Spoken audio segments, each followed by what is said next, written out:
Dear guests, please stand up.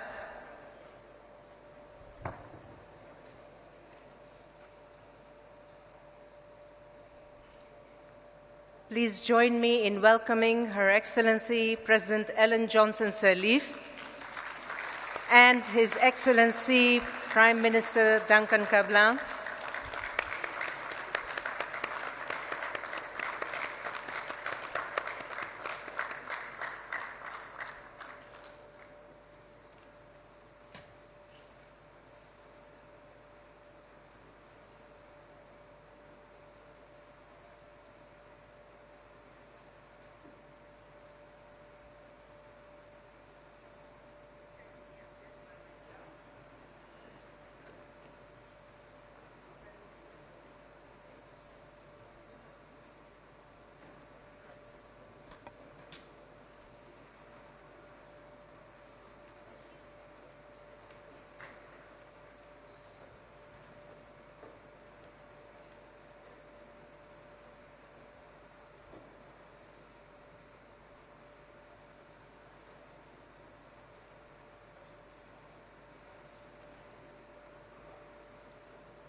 Very good afternoon to you, ladies and gentlemen.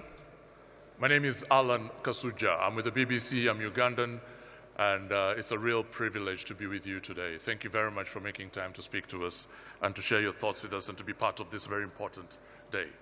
Ladies and gentlemen, first of all, I'd like to formally introduce to you again the President of the Republic of Liberia. Let's give her a round of applause, ladies and gentlemen. Ellen Johnson Sirleaf is a warrior. She's a general. She led her country through a very difficult time. And by and large, she deserves all the applause. And Liberia is now Ebola-free, and that in itself is worth of a celebration. I'd also like to introduce to you the Honorable Daniel Kablan, who is the Prime Minister of Côte d'Ivoire. Round of applause. And also sitting up here, this panel will also be made up of Andy Wright, who is the Vice President of GSK. Andy Wright is sitting over there. Carlos Lopez is also with us. Carlos Lopez is the head of the Economic Commission, UN Economic Commission for Africa.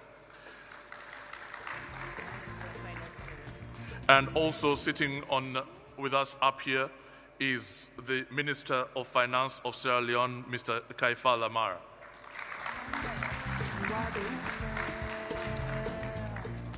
Okay, this might possibly be the most important discussion taking place in this 50th or these annual meetings of the African Development Bank.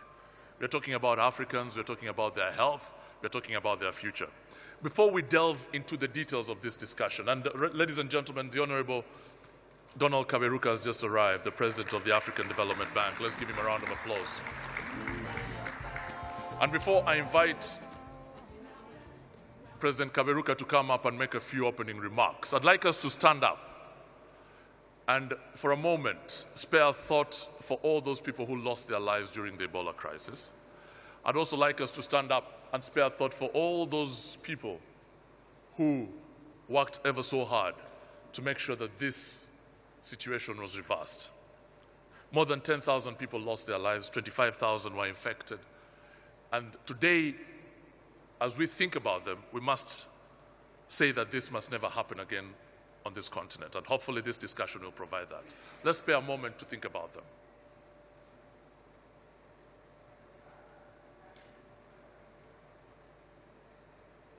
Thank you very much, ladies and gentlemen. You may have your seats. Donald Kaberuka, President of the African Development Bank, please.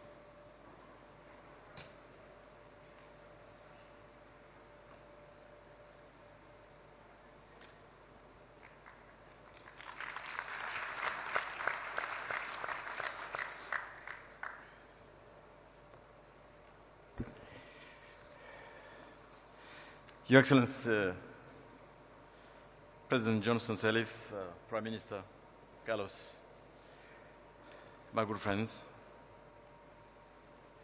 I have 3 things to say. Number 1, to thank you for coming so many to this very important event where our leaders will be walking us through the way to the future. Not just on Ebola. I think Ebola was a sign of something bigger, which is rebuilding the Mano River area after years of blood and mayhem.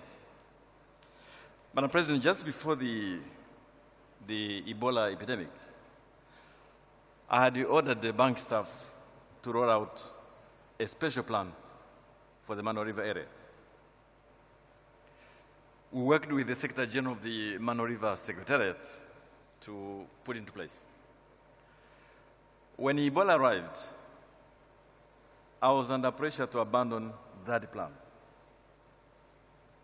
so that to liberate those resources to handle Ebola in its aftermath. I resisted. And here's why. You could not handle Ebola alone without handling state rebuilding in these countries. And that means you have to fix energy, you have to fix transport, you have to enable governments to deliver services which governments do. And therefore, our first approach to rebuilding the post-Ebola crisis in the Mano River is to maintain the original plan of supporting the region. Having said that, and that is my second point, we have to understand that dealing with an epidemic cannot be simply left to the countries affected. It has never happened in human history.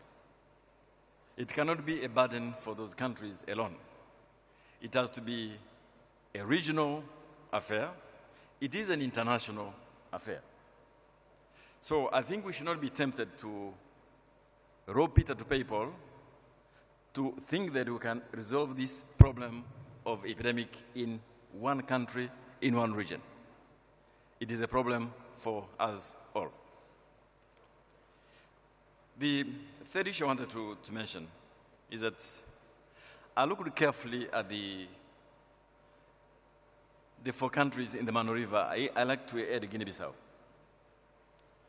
Now, the kind of fragility we saw there is the one, Madam President, you identified in the panel you chaired on fragile states. So the issue is not much an epidemic. It is dealing with fragility of those countries. If we can address the fragility of those countries, we address its capacity to deal with Ebola and other problems. So for us in the African Development Bank, we are going back to the plan we had before, which is to build infrastructure, to link these countries to their neighbors. We have begun already, we have approved a highway to Liberia, between Liberia and Cote d'Ivoire, one between Cote d'Ivoire and Guinea, and we shall continue. Because that is the way we build the states. And finally, in Washington, the leaders appealed to us to avoid each organization coming up with their own plan for the Mano River. We have to rally behind what they want to do and figure out, each of us, in our comparative advantage, where we can support. Some will be in the health sector, others like us in infrastructure, others will be in trade, but backing up the programs which have been drawn up by the countries themselves. So I want to thank you, panelists, for coming here, and I look forward to listening to you with a lot of interest. Thank you.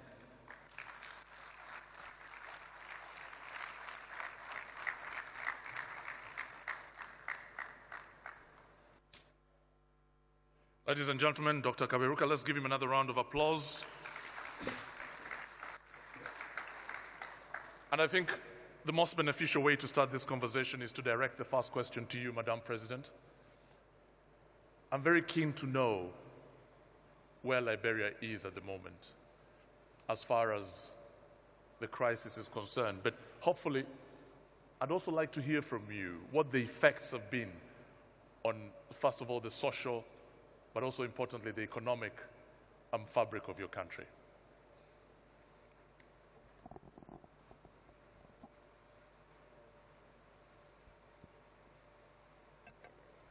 Today, we are indeed Ebola-free, as determined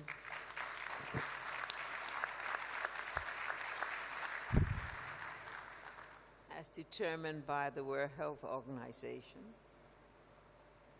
But we're also mindful that we're not totally free until all of the other countries are in the same condition. And so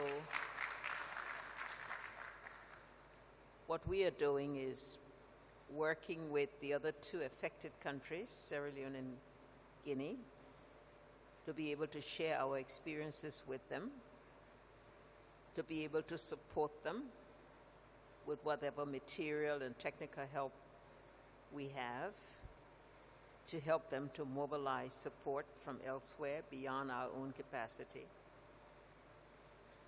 and to be able to work together with them as we have decided to have a regional approach and have already formulated our regional program that we've discussed with members of the European Union as well as the international community during the process of the World Bank and IMF spring meetings. We are working now on an economic stabilization and recovery plan, recognizing that the impact of Ebola was indeed very serious. Our growth rate plummeted, our revenue declined. We had to stop operations on our development agenda, both in infrastructure. Our schools closed. Most of the contractors left. There were travel restrictions, stigmatization by countries afraid of the virus. And so that recovery plan is to try to bring back, start again. And we're pleased that we are beginning to see a recovery already. Our growth forecast has changed a bit more positively. And of course, we're working with our partners because, as I said, we could not have achieved the success we have totally on our own. It was a strong partnership support, partnership coordination, and perhaps more importantly, community ownership, community participation, community endeavor coming together. And we'd like to see post-Ebola to continue to empower those communities to take the same position and the same ownership in our overall development agenda. Whatever we do, it has to be an integrated approach, even though our healthcare delivery system is at the core of this to avoid any recurrence of the virus. But we know that in trying to promote healthcare delivery improvement, whether it's through training or facilities upgrade, we also know that unless we have these other things in infrastructure, whether it's power or roads or clean water, all of those things are important to have an overall coordination and in partnership to make sure we have a regional institution that is more effective and a partnership that's well coordinated under the national leadership and with the national plan. And I'd like to pick up on that, national leadership and the national plan. Because what has been happening, some people have said, is very well-meaning people have shown up in this attempt to help. But the lack of coordination that you capture so well in your opening remarks has also been evident, where everybody has their own approach. Could you just build up on that point a little bit more, the one on the fact that there is need for that cohesion to be emphasized? Well, we did two things. First of all, we established a technical team called the Incident Management System and give them the authority to act, to respond quickly. And then we did establish, under my leadership, a coordinating mechanism where we came together regularly to chart the progress of the team, to mobilize the resources, to exchange information, to look at the technical assistance that was coming, and ensure that that assistance was channeled toward the approaches we had identified, the programs we were working on, working with our incident management system. I can't say it's 100% perfect, because there always, some partner who wants to do this or do that, or apply some of their measures or test some of their approaches. But we had them all, the key ones, come to these meetings where we did know what they were doing and could put a check on it if we felt they were going contrary to our own plans. Okay. Let's give another round of applause to President Johnson. And I'd also like to now bring in Mr. Kaifala Mara, who is from Sierra Leone, the finance minister. I wonder, if I was to ask you to put a figure, to put a number on the impact of Ebola on your country's economy, what would that figure be? Thank you so much for having me. It's more than $1 billion. Could you just move your microphone closer? It's harder to tell that to the president, but... Thank you so much for having me. It's more than $1 billion, I would say. And I'll share this with you. More than $1 billion? More than $1 billion, I would say, if you take a look at the socio-economic impact and many other value chain elements. We lost some investment, which was a private sector deal, about $2 billion worth. We lost that. Now, but allow me to go back, just so that I share this perspective with you. And speak to what President Kaberuka just said, which has a clear nexus with what Madam President also just referred to. Before Ebola, you're making a very important point, but I really emphasize the microphone so that everybody can hear you. Can you all hear? Is it clear now? Okay. Is it clear? Good. Before Ebola struck, we felt we were on the trajectory of becoming a resilient country. We are post-conflict a fragile state, no doubt. But then the UN mission had closed because we are doing very well. And we are part of the countries that were exporting peace, participating in peacekeeping missions. And we are known to have been one of the fastest growing economies. We are doing well. We had installed more than 129 megawatt of energy capacity. We started from less than 5, and nearly 100 kilometers of roads. We had introduced the free healthcare initiative, servicing more than 1,270 peripheral health units across the country. We are doing well in agriculture, and we felt that we were nearly there. But when Ebola struck, just as Madam President says, everything went berserk. We then realized that more than ever before, we are still a fragile country. How far back did it take you? It took us, to be really precise, if we are able to pick up quickly on the economic recovery, I would say we'll be on target. But I want to say that we lost more than 2 years of development growth. I can tell you that. And what has happened actually is that, as was mentioned by Madam President, was many of the businesses fled. Some scaled down production. But what was very, very prominent was that whilst we were doing very well in terms of revenue generation, the mining sector suffered a shock. The prices of iron ore plummeted. And then 2 of the major mining companies suffered management challenges. It is only now that Shandong has announced that they will resume production.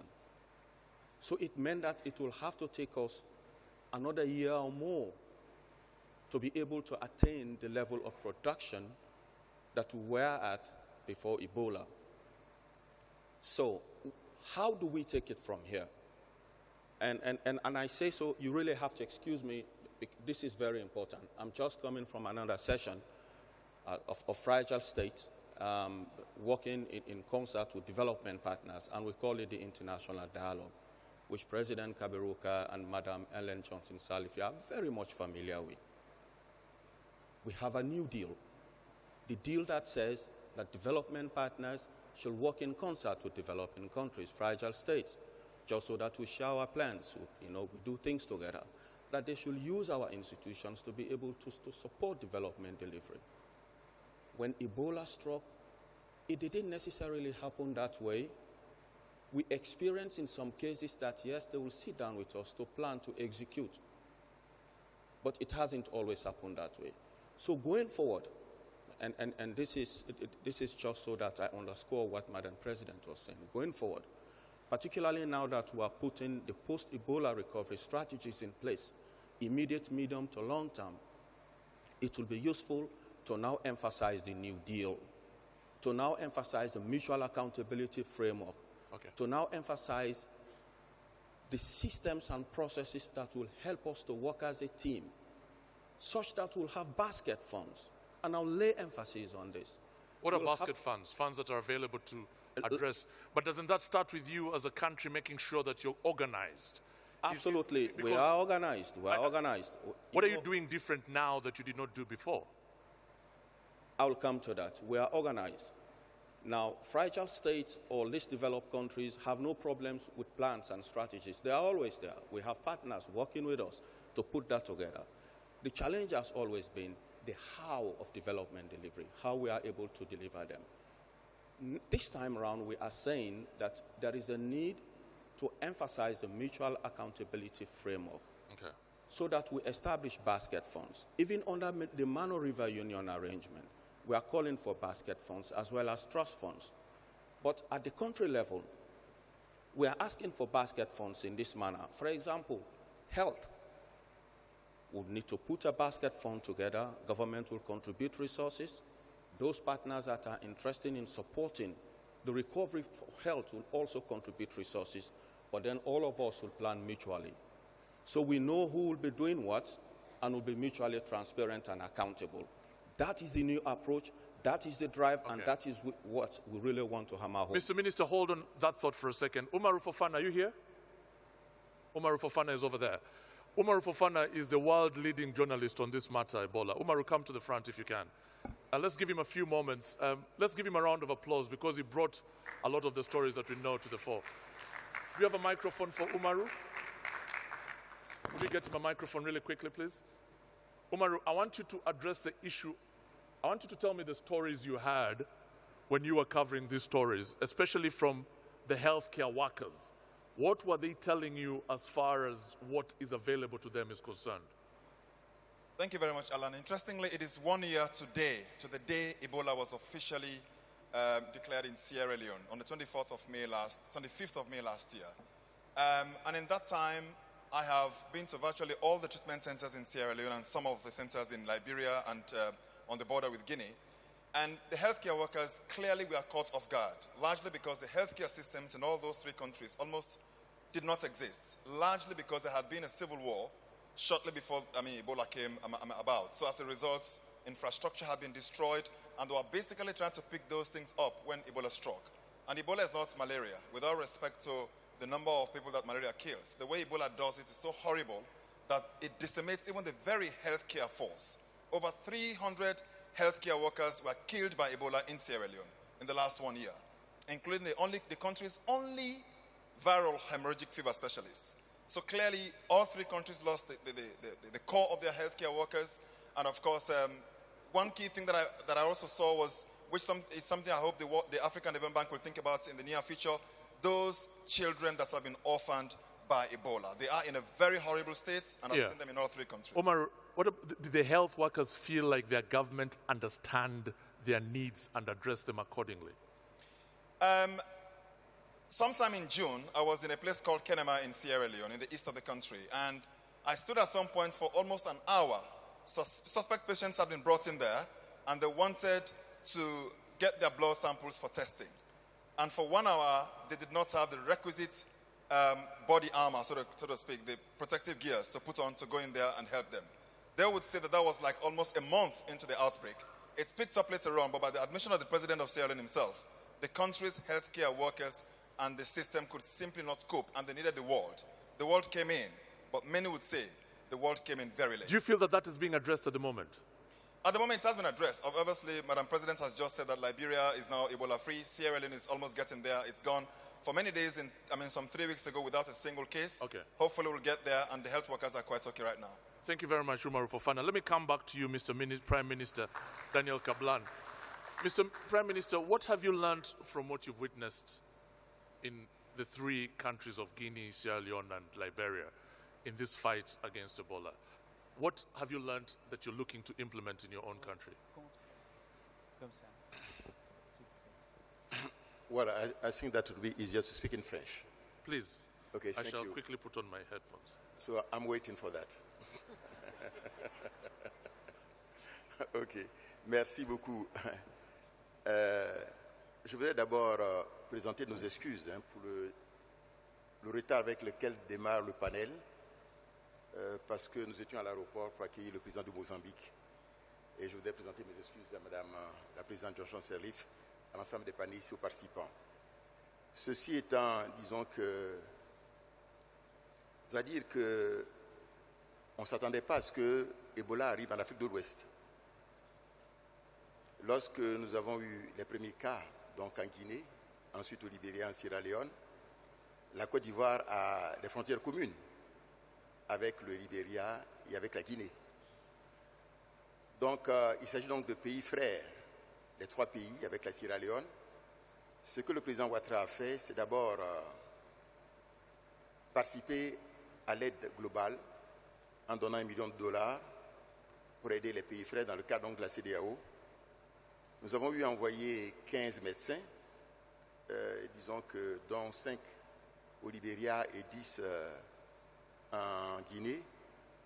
Et disons que nous avons spécialisé l'aéroport, une partie de l'aéroport d'Abidjan pour accueillir donc les passagers venant donc de ces 3 pays. À fin avril, il y avait 15 000 passagers qui ont transité donc par l'aéroport d'Abidjan. Je voudrais vraiment me permettre donc d'adresser notre admiration à la présidente du Libéria, pays dans lequel donc l'Ebola a été donc vaincu, et souhaiter donc aux pays frères de Sierra Leone et donc de la Guinée qui suivent rapidement donc le même succès. Nous sommes membres donc de la Mano River, nous sommes membres donc de la CEDEAO, donc ce qui touche un des pays a aussitôt une répercussion à notre niveau. Certes, la Côte d'Ivoire n'a pas connu l'Ebola ici. Je voudrais simplement donner quelques éléments rapides sur ce que nous avons fait au niveau donc de la Côte d'Ivoire. Dès le début, le président Ouattara, en février donc 2014, a mis en place un comité national donc, de veille, de lutte contre la maladie Ebola, qu'il a présidé lui-même pendant les 2 premières séances et ensuite demandé au Premier ministre de faire les réunions régulières. Nous faisons des réunions 2 fois par mois, donc chaque quinzaine. Et donc, dans chaque département de la Côte d'Ivoire, il y a un comité local de veille. Et nous avons associé, dans le cadre d'une communication, à la fois les chefs traditionnels, les chefs religieux, de manière à ce que l'information puisse aller jusqu'à la base et dans les villages. Cela, je crois, a joué pour beaucoup, en ce sens que la maladie a été expliquée. Et dans la communication faite par Mme le ministre de la Santé et la lutte contre le VIH-Sida de Côte d'Ivoire, on a indiqué que, par exemple, c'est un gibier. Les animaux sauvages ne peuvent pas être mangés, première chose. La deuxième chose, le lavage des mains et les salutations dans les cérémonies. Ça a beaucoup aidé. Je voulais simplement dire qu'il est essentiel de savoir que cette maladie a mis en exergue la faiblesse de nos systèmes sanitaires. C'est un élément très fort. Bien sûr, la communauté internationale est venue, mais nous, en tout cas au niveau de la Côte d'Ivoire, nous sommes d'abord mobilisés au niveau de l'État, au niveau du secteur privé ivoirien et des ONG. Et la communauté internationale est venue ensuite nous appuyer. Et actuellement, donc, les financements que nous avons obtenus sont autour de 57 milliards de francs CFA c'est-à-dire 114 millions de dollars, qui ont permis donc de mettre en place, disons un ensemble de systèmes pour le cas où, par extraordinaire, Ebola se déclarait en Côte d'Ivoire, essayer donc d'intervenir.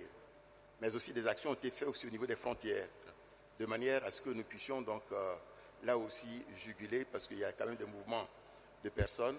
À l'aéroport d'Abidjan, lorsque vous êtes venus pour cette réunion, vous n'êtes pas rendu compte, mais on a des thermomètres à distance qui permettent donc de savoir si la température d'un des passagers est au-delà donc de la normale. Oh, we realized that. We saw that. Et donc, ça permettait donc de contrôler ça. Donc, en conclusion, ce que moi je voulais dire, c'est qu'il faut vraiment se préparer parce qu'il n'y a pas qu'Ebola. Demain, il peut y avoir une autre pandémie. Et je voudrais remercier d'ailleurs la Banque africaine de développement, le président Kaberuka, qui a vraiment aidé au financement dans ce secteur. Et je pense en fait que l'approche régionale doit être développée de manière à ce que nous puissions non seulement vaincre Ebola actuellement, mais nous préparer éventuellement pour des pandémies qui pourraient donc venir à l'avenir.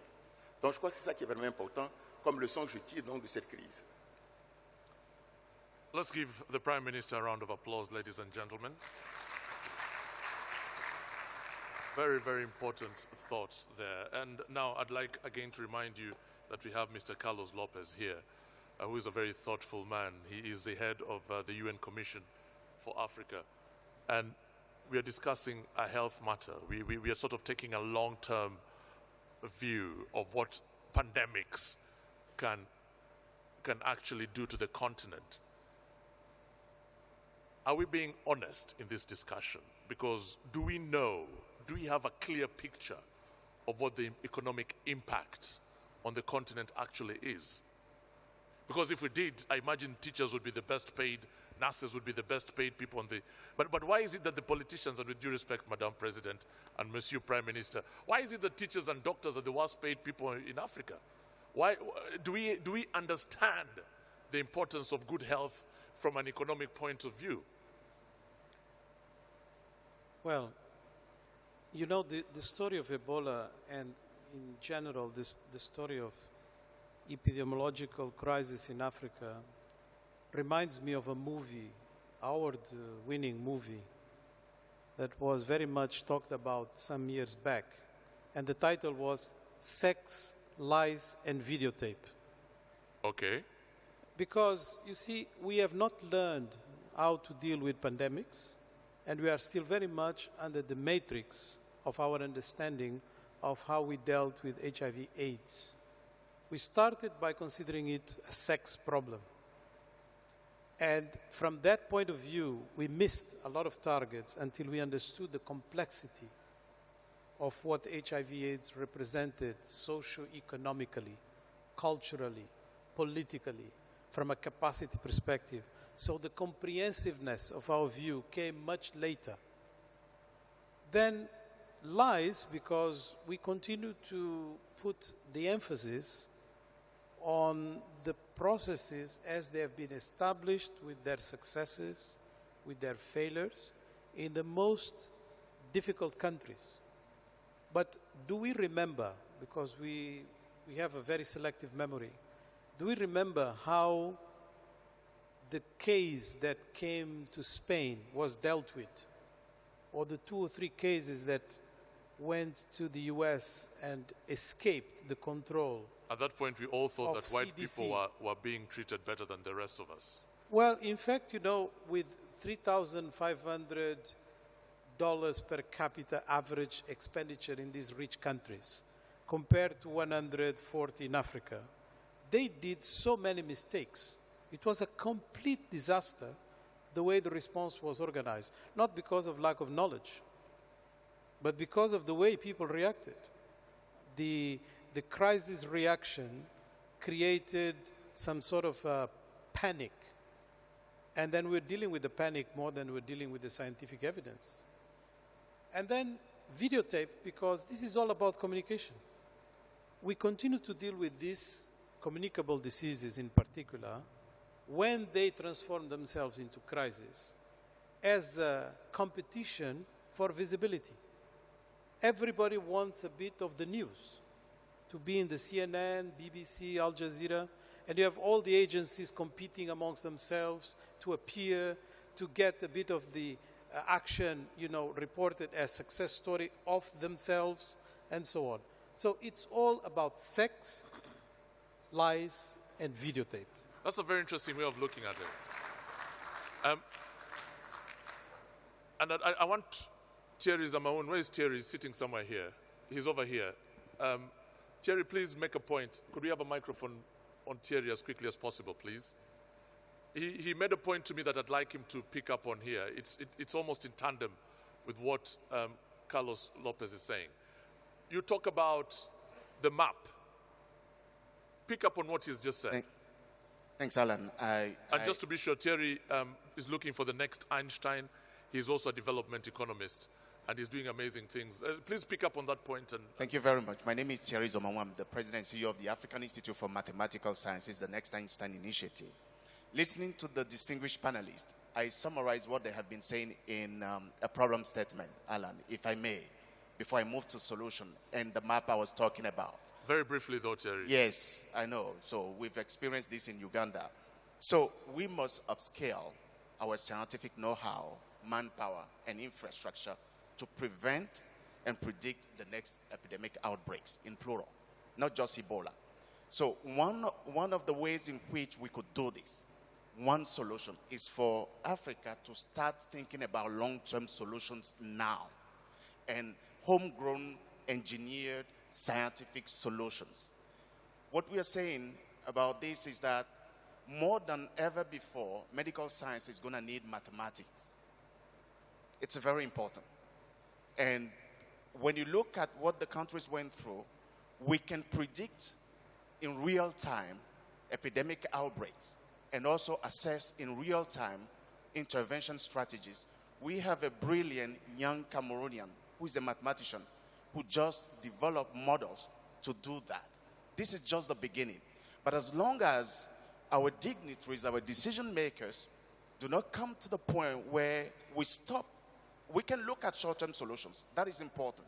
But we have to come to a point where Africa start looking ahead in 10, 15, or 50 years. Or I think there is an attempt to do that, but how do you do it? Now, how do you do it?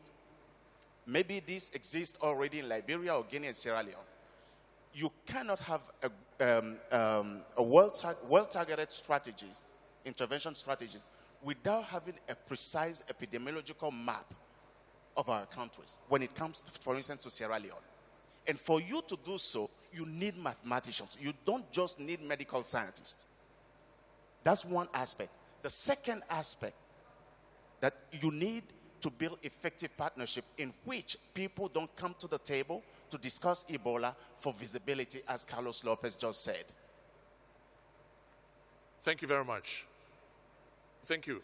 I will come back to you in a moment. Right. But I also want to recognize the presence of Mr. Koreda, who is the head of JICA. He's the vice president of JICA. He's sitting down here. I'm going to come to you, Andy, right in a minute. But before I come to you, I'd like you to talk about the involvement of development partners. Just tie in all these thoughts together.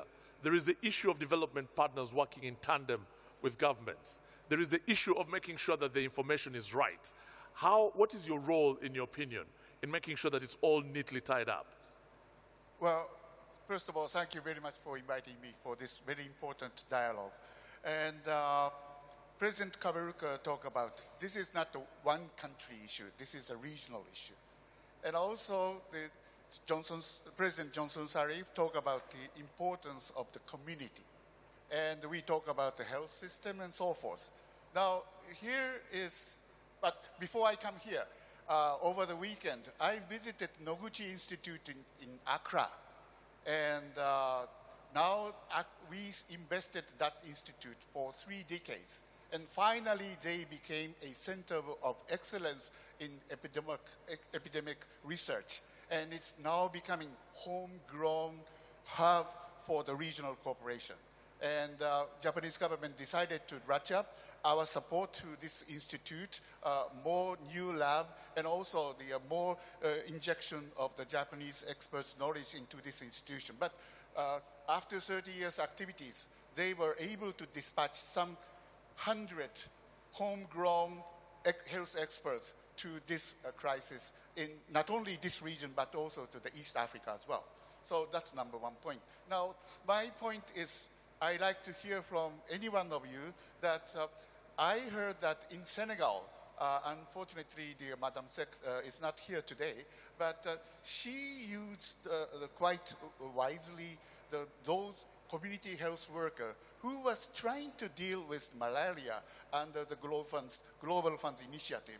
But she turned around those community health workers to making survey on the Ebola patients. Okay. And it went quite successful. So there has been some debate whether we should go for the vertical intervention or we should consider some horizontal system. And my question to you, each one of, to you is that what kind of assistance you would like to get from the development partner like us? Okay, thank you very much. We'll come back to that in a minute. But before we do, Andy Wright from GSK, what is your role in this? You're a private entity. You're a business. You're here to make money. Not here, I mean, but you're in the business. You're in business of making money. How do you then partner with governments in making sure that your interests are catered for, but also lives are saved in a situation like we witnessed in West Africa? So thank you. Thank you for the question, and thank you for the opportunity to come here today. So, of course, the health of people in Africa is primarily the responsibility of governments. However, they need support from all other sectors of society, and the private sector and the pharmaceutical industry has a role to play. So maybe I can just tell you what we did in response to the outbreak to illustrate that role. So first of all, we were able to respond. We have regular donations of medicines, which go through to partners who are active on the ground. Secondly, we can donate cash, which all private sector industries can do. We have partnerships with Save the Children in all three of the affected countries, and they are on the ground providing healthcare services in those countries. So we asked them, how can we help? And they said, if you would give us a grant for each of the three countries, then we can upscale our healthcare provision in those countries, which we were happy to do. Now, as a pharmaceutical company, of course, we have a role that no other industry sector has in developing medicines and vaccines to tackle diseases, particularly in Africa. And in GSK, we're very, very enthusiastic about our role in developing world health. So we've been working on a malaria vaccine for some decades, and we discovered an Ebola vaccine candidate in a portfolio of a company we bought a couple of years ago. So we've been working on the Ebola vaccine, which has been in clinical trials in Liberia, and being administered for healthcare workers there. That's something we can do. It's not something commercial. Yeah, and it's not commercial, but let me just belabor this point a little bit. There is this notion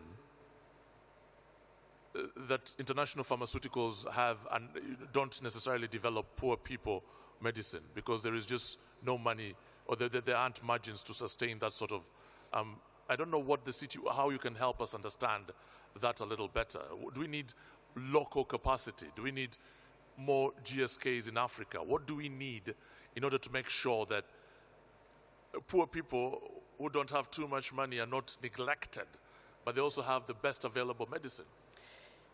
So the way the pharmaceutical industry works is it uses the force of the market to invest the billions we invest to develop medicines and vaccines that we can then sell to return a return to our shareholders. That works brilliantly for those diseases that affect wealthy countries and does not work so well for diseases that only affect the poor. So therefore, it means that we can play a role, but we need our international agencies also to play a role. So we have the Global Fund, we have the President's Malaria Initiative, we have other funders like the Gates Foundation and others. And what we need is partners to share the risk. So in developing an Ebola vaccine, there are a whole coalition of different partners got together to help do this. We can put in funding. We can't become a charity, but we can donate our time and our resources in order to progress this work because nobody else can do it. But it's something we can only do with partnership with others. Okay, thank you very much, Andy. Let's give him a round of applause. Madam President, Mr. Koreda alluded to an issue here that I'd like to take up with you, the issue of the relationship between the health workers and the community. We had of stories in countries that shall remain unnamed because protocol is required in places like this, where health workers went out and did outreaches, but in the end, they were killed. We don't want these sorts of things happening when the next epidemic takes place. How do you then manage that very delicate relationship between health workers and the communities? And is there an opportunity to turn around, you know, like the Senegalese example he refers to be borrowed elsewhere? Well, you can appreciate the situation the health workers were in, dealing with a very unknown enemy.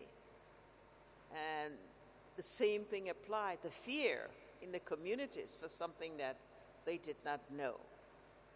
Those who went to hospitals and died, including health professionals and health workers, gave the community a sense of fear. They did not want to go to health facilities because they felt it was a place to go and die. And so they took this out on the health workers. And so there were all these exchanges and tensions, even violence in many cases, as people reacted to something they could not cope with.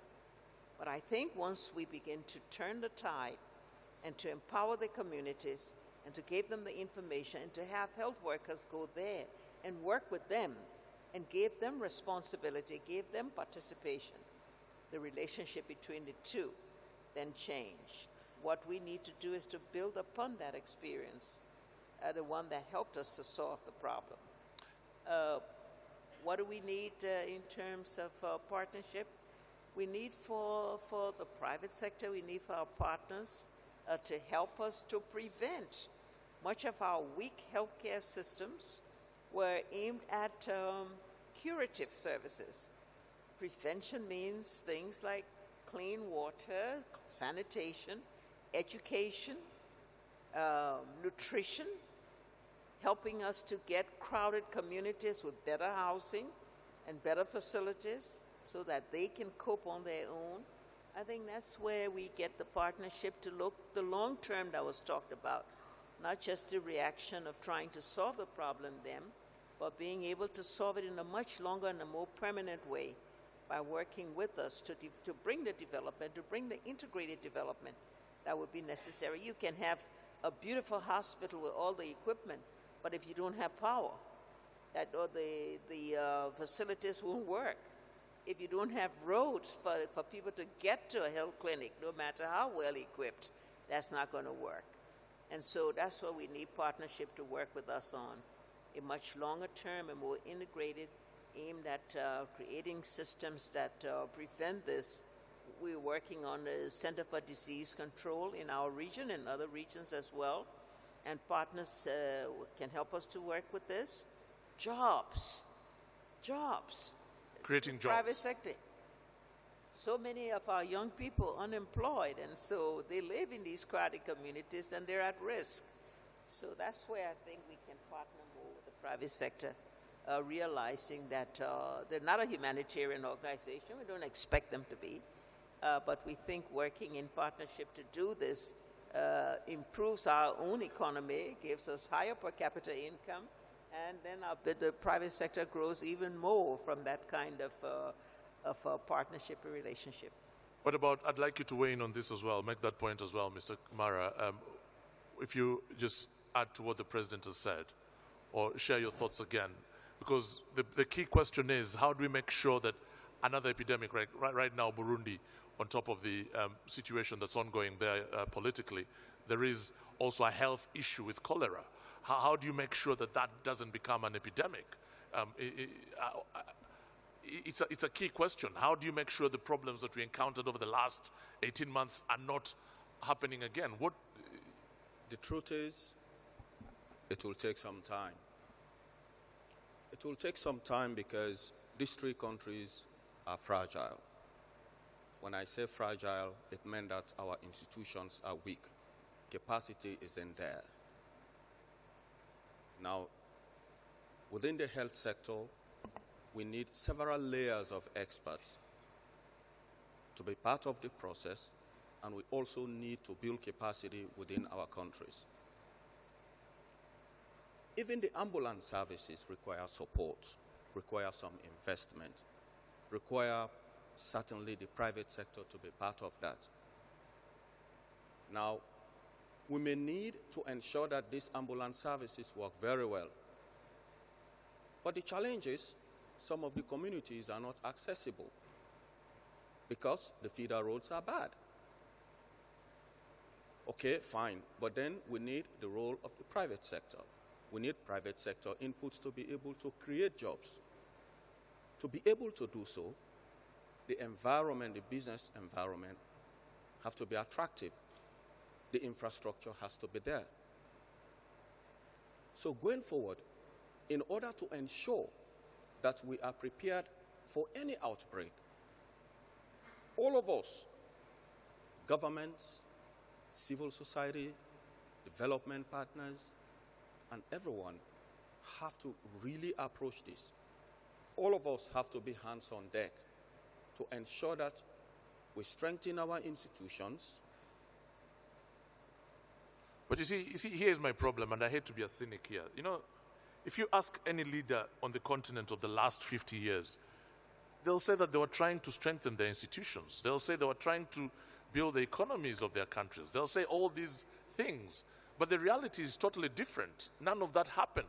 What you have are countries on the continent that just don't have the capacity to handle problems like this when they arise. Okay, I understand where you're coming from. But like President Kaberuka says, we have to approach this holistically. Achieving zero on Ebola is one thing, but to be resilient meant that we have to invest in infrastructure. We have to invest in our people. We have to invest in our institutions. We have to invest in energy. But do you appreciate when I say that that is business as usual? No, it's not business as usual. Reason why I said, and I want you to be patient here, reason why I said that in terms of strategy, all of us are on the same page. We know what to do. The question is how. And let me just share this with you, this last bit.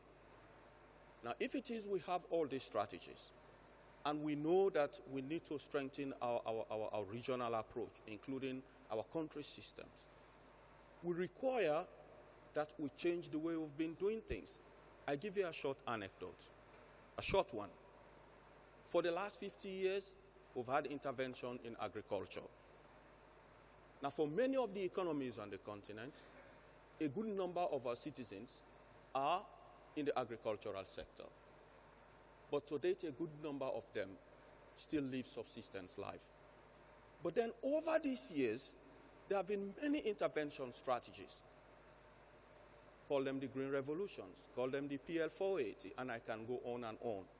It requires a new strategy. It requires another approach. It is this approach that we are calling for. An approach that requires all of us to sit around the table, ask the right questions, and go forward to implement. Okay. I'd like to come back to you, Lopez, Mr. Lopez, Dr. Lopez, in a second. We need to challenge some of the... I want to challenge you. Yes. I want to challenge I'm taking a lot of heat now, clearly. Yes. Well, you know, we have the right to be impatient, but we don't have the right to be pessimistic. Okay. Because you are putting a record on Africa that does not correspond to the reality. You see, in the last 12 years, per capita income has doubled. And just a second. This doubling of per capita income historically has only been achieved in one other region or country in the world, China. We have diversified our economies. 2/3 of our growth is coming from internal consumption. The level of infrastructure is at a whole-time high. Maternal health has been diminished by half. 40% of the population is with secondary school degrees. And I can go on with the list. I appreciate that. So please, don't put everything in the same bag. I appreciate that, and I'll come back to you on that. But let me ask you, are the people in rural parts of Africa connecting with those figures? Are those figures filtering down to the people in villages on the continent? I don't know. I could do with a bit of backup. I'm under a bit of heat here. Yes. But is there someone in the audience that would like to make a point? Yes. But don't run away from No, I'm not running away. I'm not running away. I'm coming back. Because I can answer that the too. The other thing that I'd like to do is to ask you, what are countries like Ethiopia doing, countries like Rwanda, which have known strife, have known civil war, have known great difficulty, doing that is not being replicated in other countries? That's a question for you, Dr. Lopez, to chew on for in a moment. Maybe I can add something here yes, please. in Côte d'Ivoire, Yes. because we went also through some, so I'm trying to speak in English. But well, good. Just in case you switch to French, you see. No, I'm just trying to say that we went also in Côte d'Ivoire through some turmoil here. You know that after the 2010 election here, we went through some difficulties here in Côte d'Ivoire. But finally, we succeed to have peace back in Côte d'Ivoire. And over the last 3 years, GDP increased by 9% each year. To answer your question as far as the farmers are concerned. But also, Prime Minister, I want you to answer the question about those who have and those who don't have. Dr. Lopez has raised that issue, and it's an important issue to address. There are people who have and those who don't have, and it's a huge disconnect. Sure, but I will ask the question for you. If you go to the United States, what is the gap between the richest and thankfully, I'm not referring to the United States. Thankfully, I'm talking about Africa. It's greater than in Africa. But you are right when you say that we have to work to diminish the gap. And we are working for that. What are we doing here in Côte d'Ivoire? We are pushing the agricultural sector, because in this sector we can have more inclusiveness. Okay? We have put in place a program, a national program of investment in the agricultural sector, both the public sector and the private sector. And when I speak about the private sector, it's both national and international sector. We are investing $4 billion from 2012 to 2016. We have changed. It's a kind of silent revolution in agriculture here in Côte d'Ivoire. Right. You know that we are the world first producer of cocoa. And finally, you have a chocolate factory in this country, is that right? Let's give Ivory Coast a round of applause. The biggest producer finally has chocolate. And what we have done in this sector is that we give to the farmer 60% of the international price. So there are strides that are being made. Back to you, Dr. Lopez. This issue of those who have. I come from Uganda. If I started telling you about the healthcare in my country, my passport might be taken away from me. Because the truth of the matter is, people who need important surgeries are taken out of that country and taken to India and to other places. Those who don't have the opportunity to travel to those places end up dying in unfortunate conditions.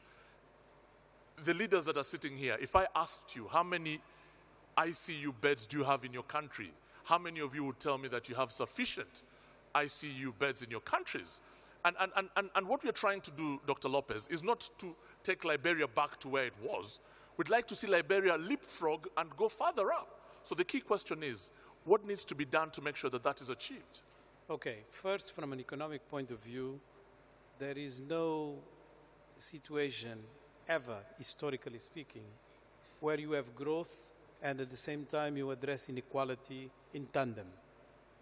You know, you have a tendency that inequality actually progresses, and then you have to tackle it with measures that take into account a certain number of factors. What you are saying basically is that Africa has not transformed structurally its economies, continues to depend very much on low agricultural productivity, lack of industrialization, and a service sector that is basically booming thanks to informal activities. That is true. And until we address that squarely, we are not going to tackle the issues that you are raising. But this does not mean nothing is happening. In fact, in terms of policies, there is now a high concentration on the issue of industrialization in all countries. It's not just a gimmick. It is a very important factor to act as a pull dimension for agricultural productivity. If you have 60% of the African population living in rural areas and agricultural productivity is not going up, that means poverty is there. It's not disappearing. how do we tackle that? So far, the way we have been tackling it, and this is a message for the Vice President of JICA, the way we have been tackling it is a lot of the money has been going into poverty reduction and food security concerns. And obviously, who can be against that? We are basically addressing a global public concern to transform it into a global public good. So the meaning is good. But the effectiveness of what we have been doing is not there. Okay. After 20 years of investing on agriculture through food security and poverty reduction, we have not made a dent in terms of agricultural productivity. In order for us to do that, we need really to tackle issues of transformation. And that is really the agenda that you are defending, and I'm with you on that. I'm glad you're on. But the way you were putting it was just sending us home with no hope. We are a complete bunch of ignorance that cannot do institutions. No, that's not true. Entirely, not entirely. I'm very optimistic. It's just that my realities are a bit different. I'm going to walk to the floor, and I hope this chair doesn't let me down, because it's shaking a little bit. But I'd like this lady in the process to ask her question. Allô? Je vais parler en français. Vous pouvez prendre votre traducteur. OK? Bonsoir, Madame la Présidente. Bonsoir, Monsieur le Premier ministre. Je voudrais juste... je suis Dr Saran Darabakaba, la secrétaire générale de l'Union du fleuve Man. Je voulais juste dire par rapport au débat et un peu apporter de l'eau au moulin de M. Carlos par rapport à cette épidémie que la sous-région a connue. Premièrement, je voudrais dire 3 choses. La première chose, c'est que n'eût été la qualité du leadership des 3 présidents des pays affectés, nous ne serions pas là où nous sommes aujourd'hui.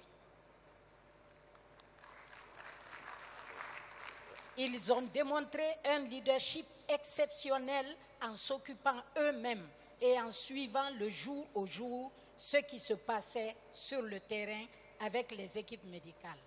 La deuxième chose, c'est qu'il faut reconnaître, et ça, ce sont les leçons que nous tirons maintenant. La communication autour de l'épidémie à virus Ebola a été une communication désastreuse au départ.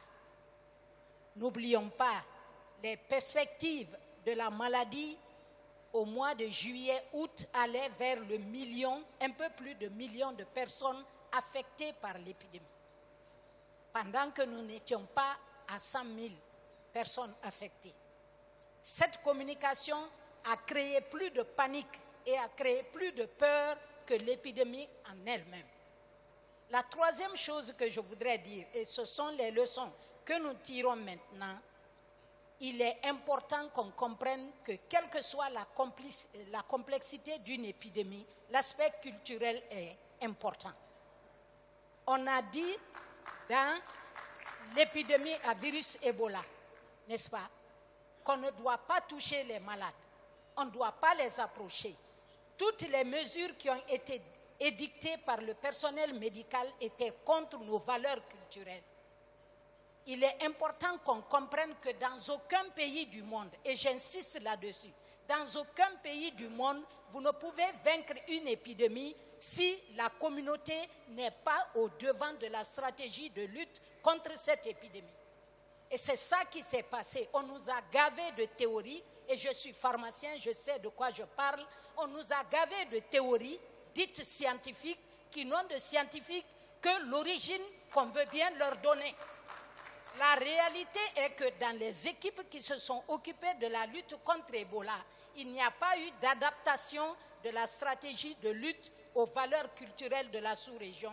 Et je voudrais terminer en disant combien de fois, Madame la Présidente, en tant que personne porte-parole des chefs d'État de la sous-région, a donné l'exemple du leadership qu'il faut quand le pays est menacé. Let's give a round of applause. I have about 2 minutes to wrap up. So I'm going to give 1 minute to this lady here. Thank you very much. My name is Eve Hawasinare. I'm from Tanzania.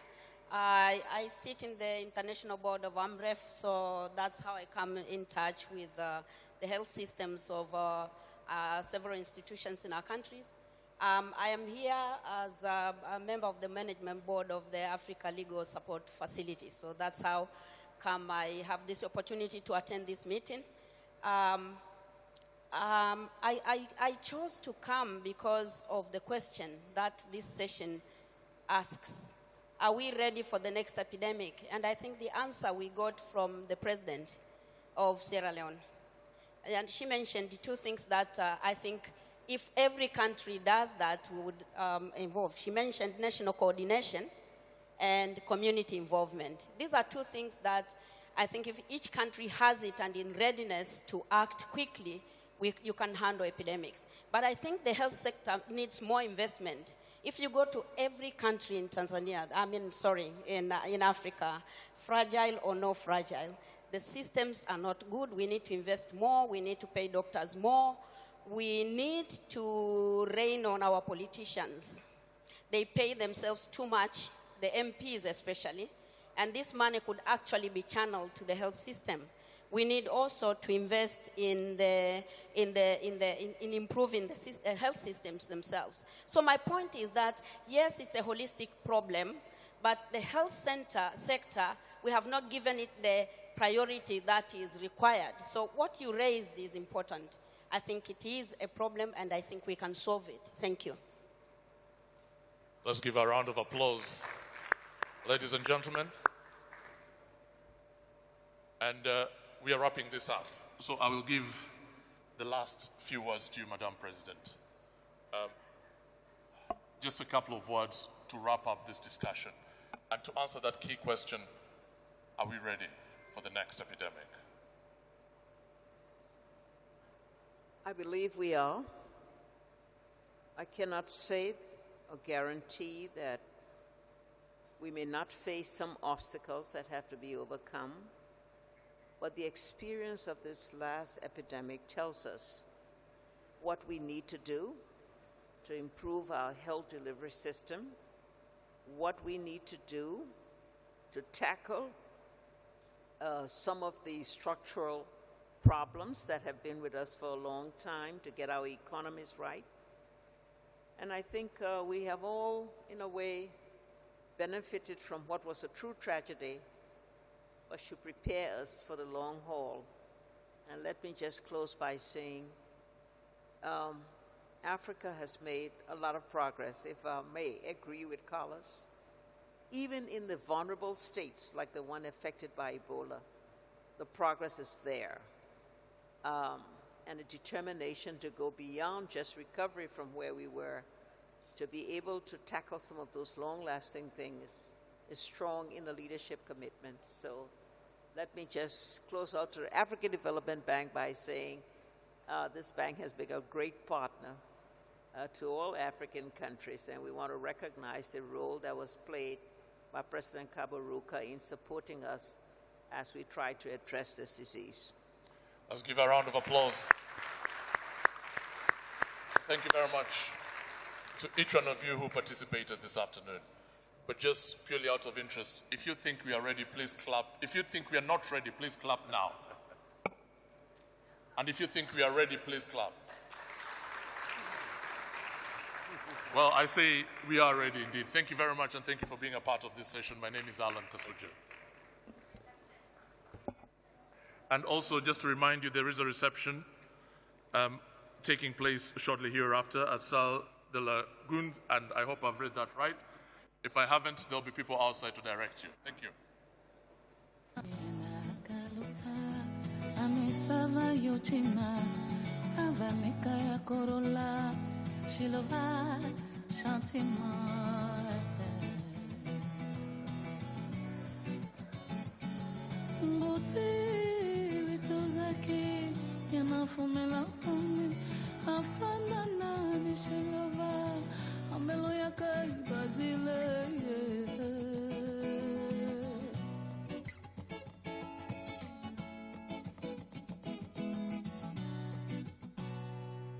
Yena kaluta timbilo tashisi wana ina kaluta umukolo kufanani yose ya korola umukolo kufanani yose anshisati ayaya ayaya ayaya ayaya ayaya ayaya tito tito tito ayaya yele tito tito tito tito tito yele tito tito tito she love